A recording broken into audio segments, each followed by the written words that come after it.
what social media program is this? TikTok. Got it.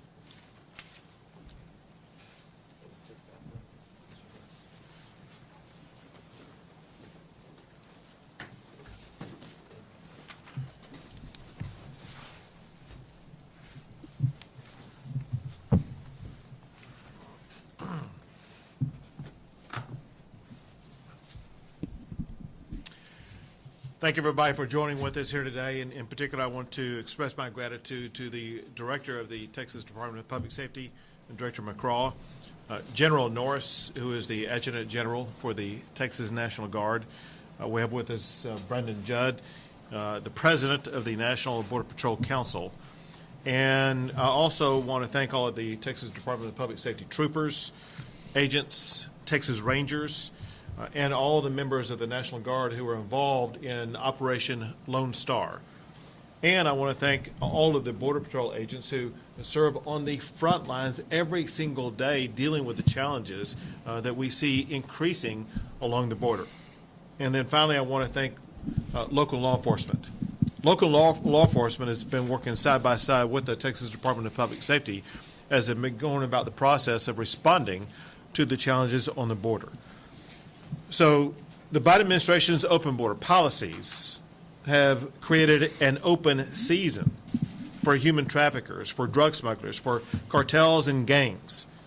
These criminals are preying upon women and children, exposing them to abuse and to terror. Because the federal government is failing to act to respond to these dangers, Texas is stepping up to secure the border and to keep our communities safe. To achieve that goal, about a month ago, I launched what we have named Operation Lone Star. Operation Lone Star was launched for the purpose of filling the gaps that are left open as Border Patrol officers are busy, occupied with detaining the large number of people who are coming across the border. And when Border Patrol officers are occupied with those detentions, it leaves wide swaths of sectors open for the cartels and drug smugglers as well as in human smugglers to be able to get people and drugs and contraband across the border. Without Operation Lone Star, those cartels and criminals would have open season to get across the border, whatever they wanted to get across the border. Because of Operation Lone Star, the numbers are staggering what has been done just over the past almost month. Operation Lone Star effectively began on March the 4th, so less than a month ago. In 28 days, the Texas Department of Public Safety has made 598 criminal arrests. They've also made more than 16,000 referrals of illegal immigrants to Border Patrol.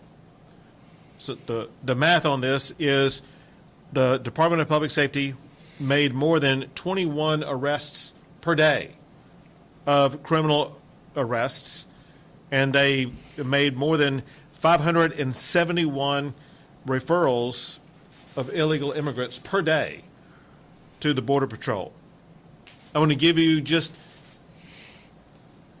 an idea of the type of arrests that the Texas Department of Public Safety has been involved in. In early March, one of the arrests involved a stash house in the Rio Grande Valley. While investigating the stash house, Department of Public Safety troopers and special agents discovered 4 illegal immigrants and a gang member. The gang member was wanted on 2 counts of rape of a child under the age of 13. On March the 8th, Department of Public Safety troopers made a traffic stop that resulted in the arrest of a man wanted for continuous sexual assault of a child. On March the 14th, troopers attempted to make a traffic stop that escalated into a pursuit. After the pursuit was done and after stopping the vehicle, they discovered that the male driver was smuggling illegal immigrants, including a 14-year-old child who had been sexually assaulted. The driver also had child pornography on his phone. On March the 16th, the Department of Public Safety assisted the Border Patrol with several waves of illegal immigrants being smuggled on rafts. This included 217 illegal immigrants apprehended, including, among that group, 152 children.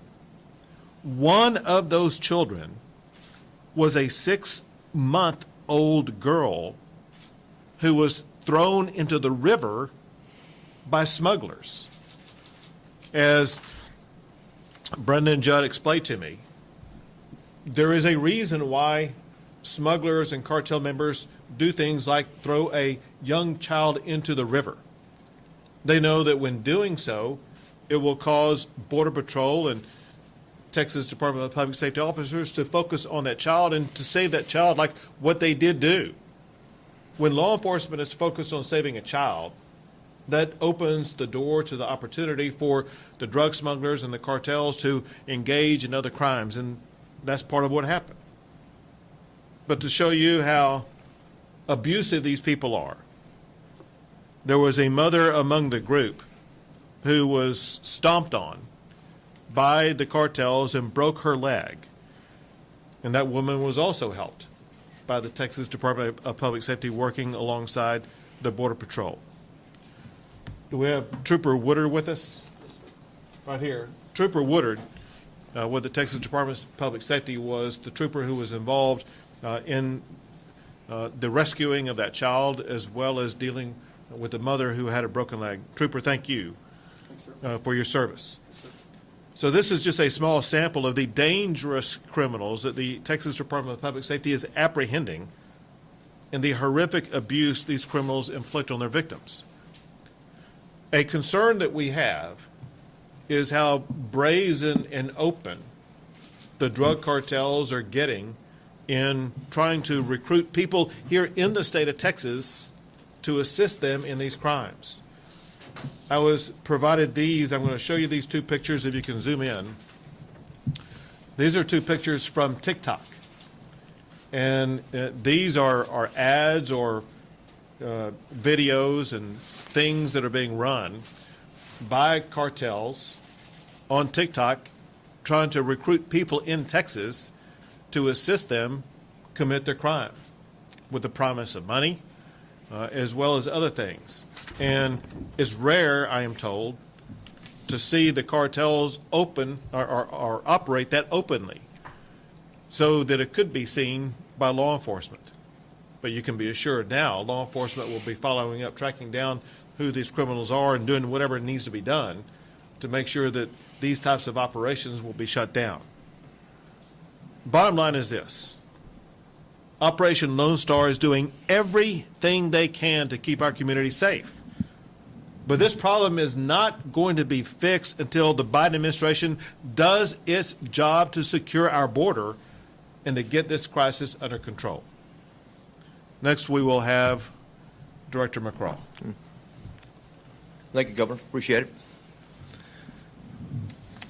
Public safety is the protection of people from harm. When we talk about public safety in the department and certainly the state of Texas and the governor and the state legislature, that means all people in Texas. An unsecured border with Mexico has resulted in corridors of crime is the bottom line. I mean, Mexican cartels is enemy number one. And throughout Texas, the nation, these corridors, they bring cocaine, methamphetamine, marijuana, fentanyl, any particular drug that's marketable, the cartels have it. But importantly, people. When we say people, as the governor indicated, it's a commodity to them. They don't care. They'll throw a 6-month-old baby into the water. They just don't care.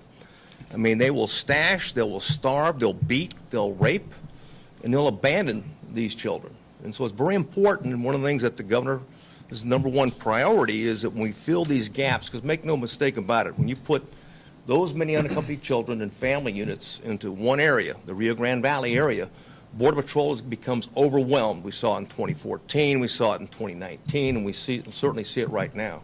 When that happens, it provides a great opportunity for cartels to move migrant children that are high valued, okay, that are moving towards the sex trafficking industry, as well as criminal aliens between the ports of entry. They're not trying to be interdicted, and they're trying to avoid apprehension, and they're available at that point. So it's important to be able to fill that particular gap, which we're doing right now. And we're certainly proud to work with our brave Border Patrol partners, as well as local law enforcement. And we're seeing a lot of things we hadn't seen in the past in terms of the brazenness of some of these smugglers and coyotes that are sitting on ranch lands and refusing to leave and moving into areas, as well as carrying weapons on this side of the border, which is an unusual occurrence. And certainly we're concerned about that. Social media, who would have thought they're advertising for more coyotes? They need more smugglers to come from San Antonio and Houston.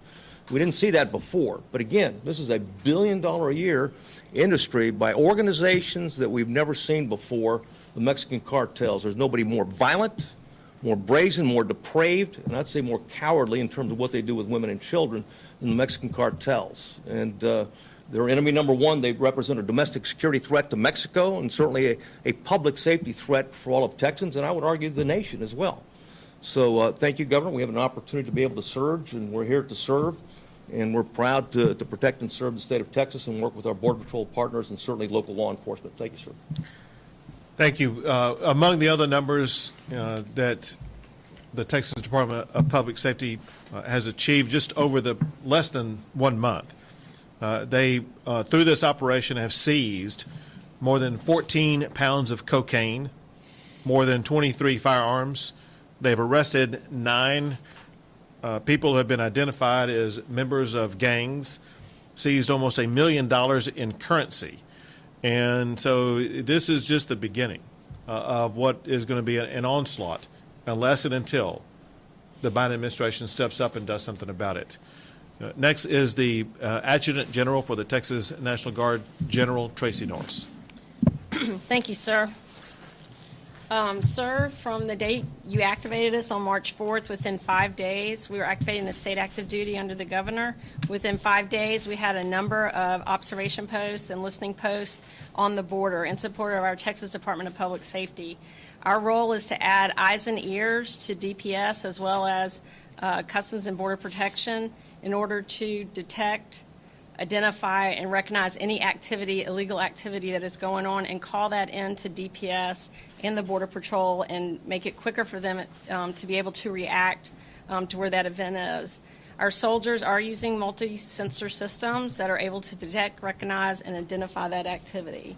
And, sir, again, our soldiers have been not unfamiliar with the border. They've been down here several times in support of DPS, and I just want to thank the employers of all our guardsmen and also the families that support our guardsmen. I want to thank them for all of that they've done the last couple of years. Great point. Thanks indeed, but also thanks to the members of the Texas Military Branch for being down here. We appreciate them. Yes, sir. Next we have Brandon Judd, the President of the National Border Patrol Council. Governor, thank you. I appreciate you inviting me to be here. My name is Brandon Judd. I'm the President of the National Border Patrol Council. I operate largely in a political aspect, but I also put on a uniform, and I go out and I patrol the border to try to secure the safety and security of the American public. I will tell you that policies matter. Without policies, we will have the problems that we're seeing today. I want to thank the governor, first and foremost, for allowing Texas DPS, and I would call on the governors of our other border states, New Mexico, Arizona, and California, to also step up to the plate and assist in this issue. Problem is we wouldn't need governors like Governor Abbott if the federal government would do their job.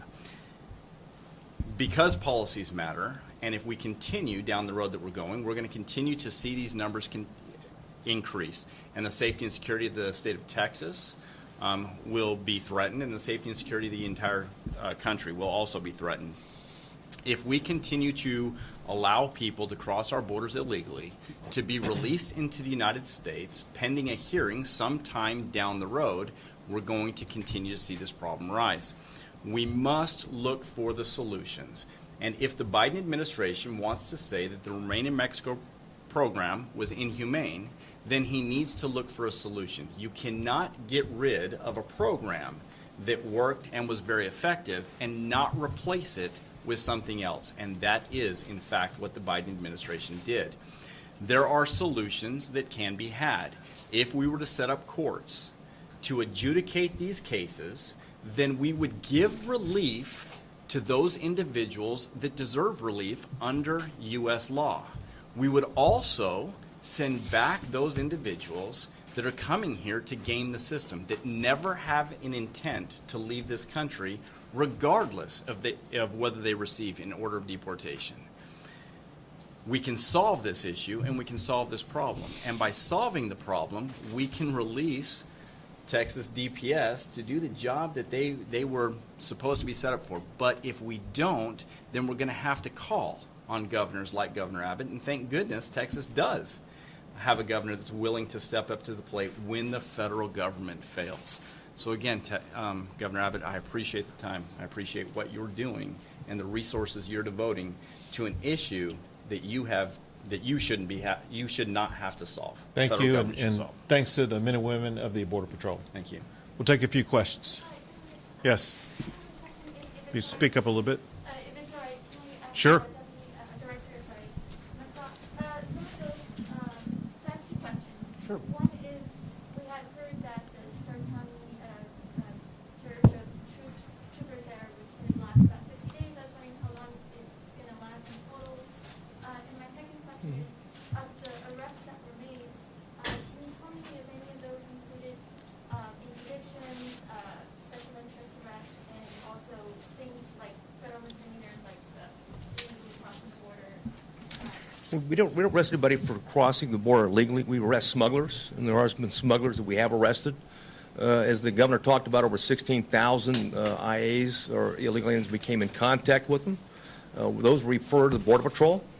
We did not maintain them. There's no state immigration violation. Smugglers, yes, we charged with them.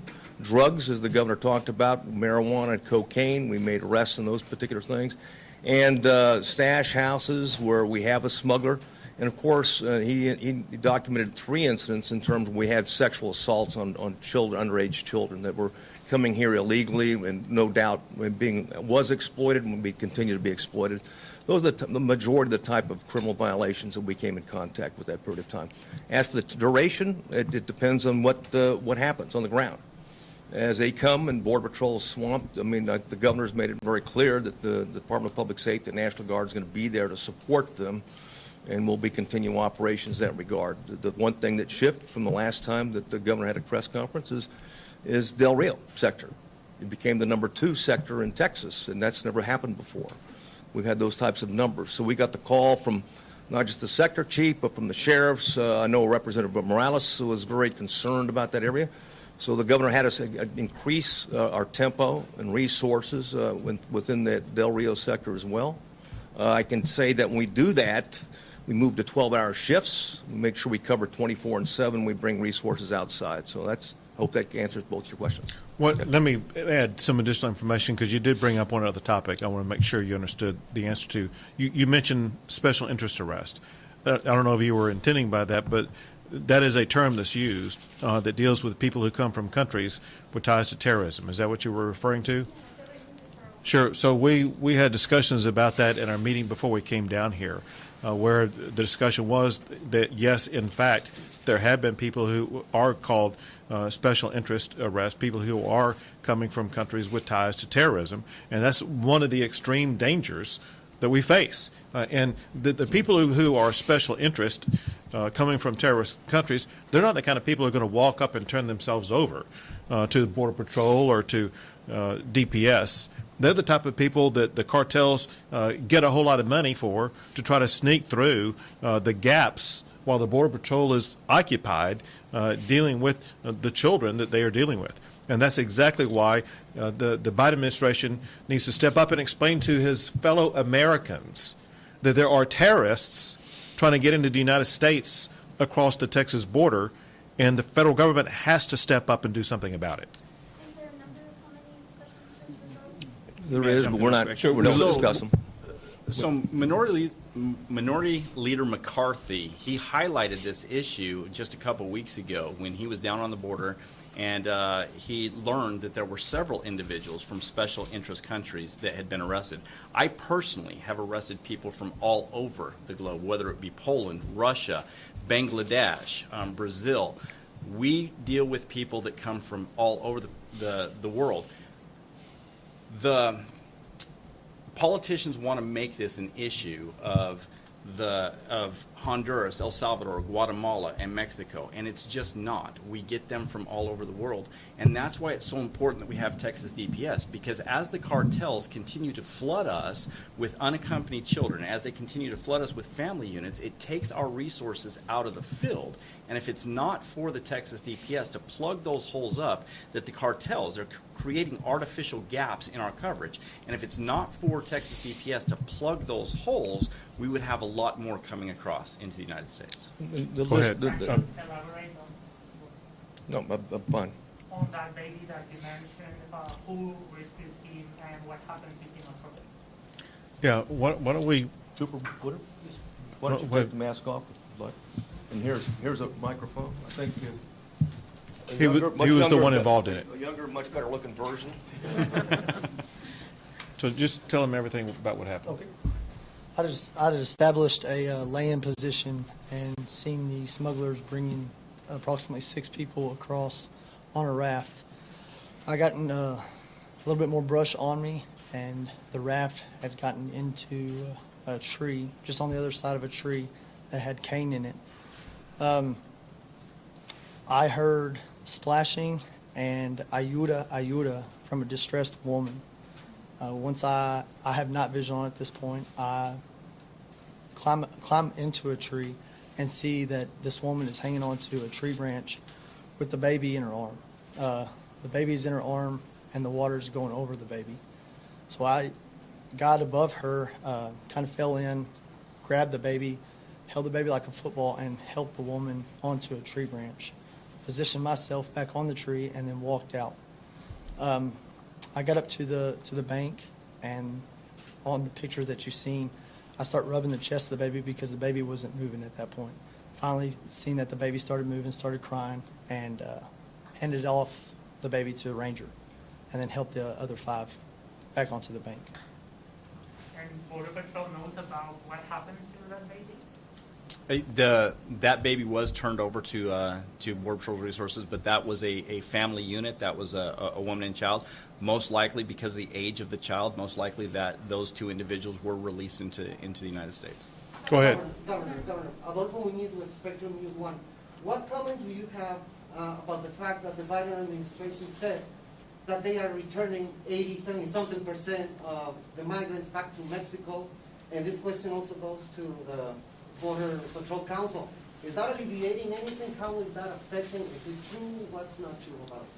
All I can tell you is that we see increasing numbers of people coming across the border. I can tell you the words that were used by the Homeland Security Secretary Mayorkas himself, and that is this is an unprecedented number of people coming across the border, the most in more than 20 years, and we're just getting going in the process. These numbers will continue to increase because the Biden administration has established open border policies, making it clear that they are going to allow people to come in, and making it clear that we have thousands of people in locations across just the state of Texas, whether it be in Carrizo Springs or in Midland or in Dallas or now on military bases. And so as the numbers continue to increase, it is clear there's no slowing down in the number of people coming across the border.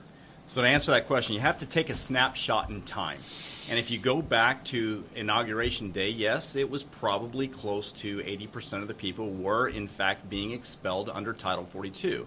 But then you had an explosion in the numbers, numbers that were absolutely unprecedented. We've never seen these types of numbers of unaccompanied children before. And then you had the carve-outs for Title 42. And, of course, you started to see even more people. Axios, which generally tends to be on the liberal leaning, Axios fact-checked President Biden and said in the week that he gave his press conference, it was only about 13% that were being expelled. So again, you have to take a snapshot in time. You have to look at what are the current conditions and what are the drivers, these pull factors. And no, we're not expelling 80% of the individuals that are crossing the border today. If we're lucky if we're expelling, or if 40% of those people that are crossing today are actually being removed. We're lucky. Thank you. Governor, one question. We have had reports of people that it looks like these traffickers are taunting, in a sense, our Border Patrol agents and also the Has there been any plans or any communication with the Mexican government to kind of do something about it? So there's been no communication with the Texas government and the Mexican government. There are communications, obviously, between the federal government and the Mexican government. I don't have that information provided to me, but I do know that the federal government and the Mexican government communicate all the time about this. Doctor? Yes. Dr. Burns of NBC News. Two questions for you. One, we know actually from the numbers that the majority of families with young kids are being released. They're largely being released in towns like McCown, like Brownsville. Those are the cities on the front lines of this. And as we've been talking to them, they've been doing a lot, like trying to make sure migrants are tested, quarantined if they have COVID, so that they don't travel to other parts of Texas and the rest of the country. They are ensuring those folks are cared for when they're here. They say while DPS is helpful, they could also use resources like social workers to help deal with these families that are coming here traumatized, and resources like those hotel rooms. Are you planning to provide any additional resources of that nature to some of these towns who are where these migrants are primarily being released? And my second question is, we've heard from some reports and some migrant families about the situation at the Adjutant Bridge. There are some folks that have been spending 2 to 3 days there in that processing or intake area. Wanted to get comment on that and any information or insight you or any of your folks here. I'll let somebody else take the second question while I answer the first question, and that is, there are well-defined organizations that are in charge of responding to each type of situation every step along the way as people come across the border illegally. The organizations in charge of providing the level of assistance that you're talking about at the local level, those are organizations, those are NGOs associated with ORR, if you want a whole bunch of three-letter alphabet soup names, but you know what they are. It's the ORR, the federal government, the Office of Refugee and Resettlement, that they are in charge of paying for and organizing all of the non-government-based organizations to provide the assistance that is needed at the local level. They're the ones with the federal funding to provide that assistance, and they have the job to do it. One thing that we have seen is the Biden administration was completely unprepared for the large number of people coming across the border because they were completely unorganized with their own federal agencies. The Biden administration was unorganized with the Federal Health and Human Services, with ORR, with the NGOs that collaborate with ORR. And they are just scrambling, even having to rely upon military bases to put these children on because they were so inept in getting this organized to begin with. But that is the federal government's job, and that's one of the many things that we're saying they need to step up and start doing their job. Someone wants to answer the second part. Yeah. So, look, I appreciate that question. We have to have an open and honest conversation if we're going to solve the problem. If we do not have that, if all we're doing is taking short little quotes and running with those, we're never going to solve this problem. I don't care whether you agree with me after we have all the facts out. The truth of the Anzalduas, what we call TOPS, it's a temporary processing center. Individuals are not supposed to be held there for more than 8 hours. If they're held there for any more than 8 hours, they then get transferred to one of the other facilities, most likely Donna, because that Anzalduas is only supposed to be for family units or unaccompanied children. They'll then get transferred to one of the facilities, most likely Donna. We don't hold people at TOPS for more than 8 hours, so that's just not true. Do you know how many people were there, Brandon? Oh, we experience a large number of people at Anzalduas all the time. It just depends on how many people cross. I mean, there's literally on the trails, there's literally signs that point them to go to the actual processing center. So people that come across the border, they know exactly where to go because the signs point them there. But talking about taunting, Paul Perez and I, we both had the 18 senators out on the border, and we took them to known smuggling routes. And this was about 1 o'clock in the morning. And when we got to one of the known smuggling routes, there were actually smugglers across the river that had higher powered spotlights then the flashlights that we gave the senators for that tour, they were in fact taunting the senators. They were telling the senators things that I can't repeat for the camera, but they were telling them where they could stake it. They were telling them that they were going to bring people no matter what we did. They were going to continue to bring people, and we've continued to see that. Two more questions. Sorry, two more questions. For McCraw, do you have an update on what you mentioned in Dallas and interviewing the children and investigating drug cartels? How do we interpret that? What's the latest update on that? Well, man, I can't give you any numbers right now, but yeah, clearly we're doing that with everyone we come in contact with. So we'll have some numbers later on, but they're really reflected in our investigations. How do Texas Rangers, I guess, go into investigating whoever has assaulted or abused a child? Well, I'll use an example as one of these stash houses we talked about. When we identified an individual that was holding 4 illegal aliens in that stash house and had been charged with, and there's outstanding warrants for him for the sexual assault of two girls under the age of 13. Well, at that point in time, an interview was followed up. Is there any evidence? Okay, we used an example. The governor gave an example in terms of the cell phone with pornography on another smuggler that had a young 14-year-old that he had sexually assaulted. So it's all the normal things we do in the interdiction and protection of children that troopers are trained to identify on the highways that are criminal conduct associated with pedophiles and sex traffickers. And the troopers do the same thing. They just translate it down here. And one of the second parts of that is rangers following up on that, or a DPS special agent following up on. And I want to say one thing on the taunting. There's no law against taunting, by the way. Okay, so we don't get our feelings hurt that the cartel members taunt us. We get taunted on this side of the border. Okay, so that's not a big deal. Operations group could save the six-month-year-old baby in the river. It is in fact a special ops group. Yep. They assigned a mission right now in the Texas-Mexico border to address the migrant crossing. Yes, in fact, we bring the special operators in, whether they're a SWAT team or whether they're Ranger Recon, but they're part of our special operations group. This trooper came from Bowie, Texas, out of Wichita Falls. He's on our special response team out there. And we identify through intel locations where the cartels are exploiting those gaps. And we do locate them. I think he testified or talked about, have NVGs at night. And we have him in low light. He was in a low profile situation, try to identify cartel members coming across and interdict them as they come across. So the answer is yes, and we'll continue to do that. Great, thank you guys so much for coming. Thank you. As long as necessary. Thank you. Thank you all.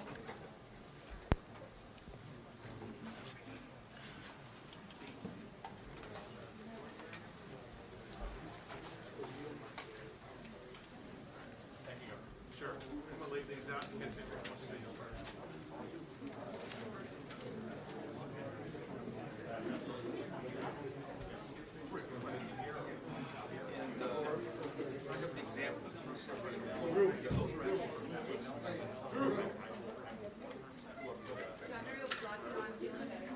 Good. Yeah, there you go.